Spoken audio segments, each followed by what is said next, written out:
Mas eu ia te perguntar uma coisa, aproveitando a sua deixa, Pete, sobre filosofia de investimento. Tá. Quando a gente começa a estudar, e lá no começo eu também, eu parti dessa premissa de que eu ganharia dinheiro rápido com o mercado. Então, uma das primeiras coisas que eu comecei a fazer, depois desse investimento que deu certo no primeiro ano, que foi até um investimento onde eu nem mexi, porque eu só subia, foi pensar em day trade. E não deu certo pra mim. Aí depois eu fui correr atrás de alguma coisa que eu visse, poxa, fulano e fulano fizeram isso e deu certo. Será que comigo daria certo? Até desenvolveu um tipo de filosofia de investimento. Vocês seguem alguma coisa assim hoje? Uma certa filosofia? O buy and hold, na minha percepção. O que é o buy and hold? Explica pras pessoas. Você compra e você não tem um ponto de saída. Você não, nem se a ação subir muito, nem se ela cair muito, você vai se mexer. Você só mexe quando existe uma alteração, basicamente, no fundamento da empresa. Então, hoje em dia, eu vendo as empresas que eu invisto em apenas duas situações. Ou quando sobe demais e eu vendo para voltar para o meu controle de risco. Então, por exemplo, quero ter 10% em Itaú. Ele se valorizou muito mais do que a média da minha carteira. Foi para 18% de Itaú na minha carteira. Ele fez essa valorização. Eu vendo para voltar para os 10%, que era a minha concentração inicial. Para balancear, não ficar muito alocado. Exatamente, para controle de risco. E quando a empresa vai pro vinagre mesmo, ou quando eu começo a desconfiar da empresa. Então, tem muita empresa que está passando por um momento ruim, mas que não sabe se comunicar com o investidor do que está acontecendo. Então, empresas que se comunicam mal, eu também tendo a cair fora. Dá um exemplo aí, já teve alguma recentemente? Grendene faz 1 ano e meio, mais ou menos, que ela sempre foi uma empresa muito boa, com muito dinheiro em caixa. De 2 anos para cá, ela começou a piorar. Não sabia explicar se era por causa do setor calçadista, que estava sofrendo alteração. O que você acha dos calçados de Grendene como consumidora, Boldinho? Eu odeio fede depois de um tempo, né? Cara, gente, o que é isso? É sem filtro mesmo, né? Mas o produto da Grendene eu nunca achei interessante, porque eu via, por exemplo, lá em casa, minha irmã usava Havaianas, minha mãe usava Havaianas, a Malu usava Havaianas. Agora a Grendene ninguém usava, a Melicinha. Só minha sobrinha de 3 anos gosta de Melissa, que cheira morango.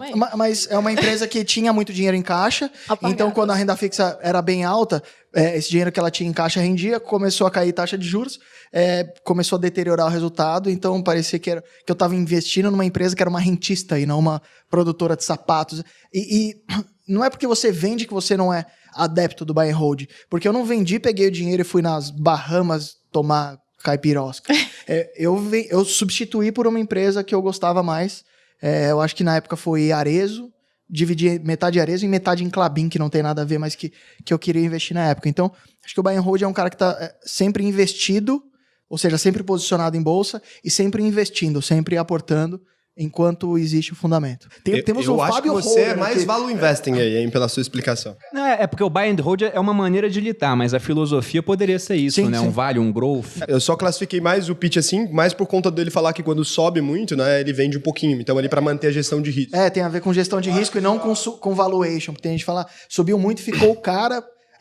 Ele compara a empresa com a empresa por si só. É mais pessoal, é mais gestão do próprio risco. Né? Eu controlo o meu risco. Quando você fala buy and hold, eu acho que é um termo muito genérico. Eu acho que cabem várias estratégias diferentes embaixo da estratégia geral que a gente chama de buy and hold.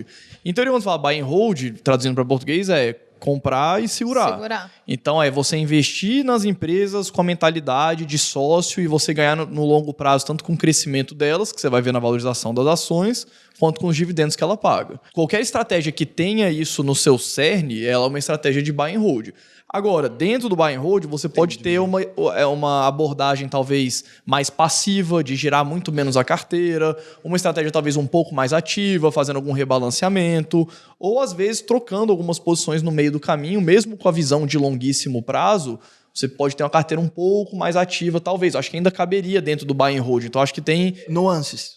Tem nuances dentro E quem explicou foi o Fábio Holder, então eu não vou corrigir. O nome dele é Fábio Holder. Mas você, Fábio, dentro da sua carteira, assim, você tem essa visão de comprar mais, sei lá, empresas descontadas ou empresas que têm um crescimento muito forte, né? Que seria o growth, o velho. Sim, eu tenho... Você fala bastante de factor investing também. Eu tenho um pouco de tudo, assim, na carteira. Quando o Perini fala de growth ou de velho e tudo mais, basicamente quando você investe numa empresa, ou ela vai estar num período de crescimento, que ela está expandindo, está querendo ganhar margem, ganhar mercado, conseguir ter ganho de escala e tudo mais. Então, essa empresa tem uma expectativa de crescimento muito grande.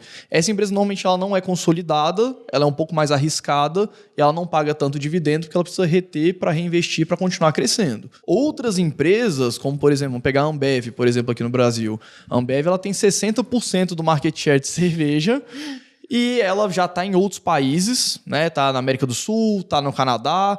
E os países que ela não está, como por exemplo Estados Unidos, países da Europa, né, as principais economias, a controladora dela tá. Então ela provavelmente não vai para lá. Então ela não tem para onde crescer no mercado de cervejas. Ela também tem um mercado de bebidas não alcoólicas, né? Evitem. É melhor evitar isso. Mas ela não tem para onde crescer mais. Então ela pega todo o caixa dela e distribui em forma de dividendo. Então ela não é uma empresa que vai crescer. Então é importante quando você vai investir na bolsa, porque as pessoas às vezes quando estão começando, e eu pensava assim, que investir na bolsa é mais ou menos tudo a mesma coisa. As empresas são tudo mais ou menos a mesma coisa no sentido de que quando você olha só o ticker subindo e caindo todos os dias, parece que é uma coisa meio normal, mas tem uma empresa que é super arriscada e tem uma empresa que é super sólida. Então você saber diferenciar isso, acho que é importante porque você vai adequar o seu perfil. Tem os fundos imobiliários também. Então eu gosto de ter um pouco de tudo. Eu não abro mão de... Por exemplo, eu tenho empresa tipo Ambev na minha carteira e do outro lado eu tenho um Tesla, que é talvez a empresa mais arriscada da minha carteira. Faz parte daquelas que você falou que estão crescendo muito, mas justamente porque crescem muito, o pessoal estima que vai crescer ainda mais, né? E aí fica com múltiplos muito elevados aí. Historicamente, quando a gente pega a média, vamos falar assim, uma carteira média, uma carteira com 50 ativos. Uma carteira com 50 ativos que tem múltiplos menores, historicamente performou melhor do que uma carteira que tenha empresas com múltiplos maiores.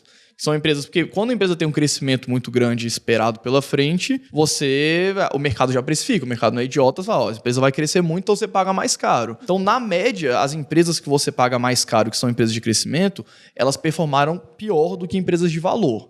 Só que, pontualmente, quando você vai ver as empresas que mais performaram individualmente, são empresas de crescimento. Então, você se expor de forma muito genérica só a empresa de crescimento, talvez a sua carteira não tenha uma performance tão boa. Mas você incluir algumas empresas específicas, você leva essa sua chance para você talvez ter um ganho maior se você acertar as empresas que vão conseguir entregar. Eu também sou muito dessa filosofia, assim.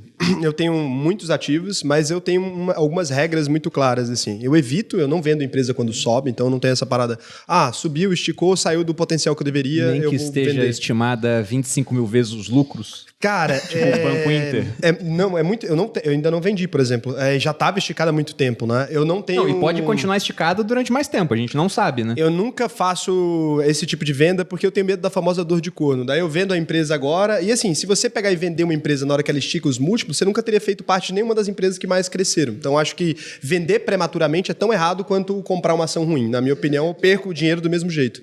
Então eu tento não vender, a não ser que realmente a empresa tenha uma degradação dos fundamentos que já estavam quando eu comecei a investir nela. Então, por exemplo, uma empresa que dava lucro começou a dar prejuízo. Nesse caso, eu cogito começar a vender a empresa. E não desfaço da posição de uma vez também.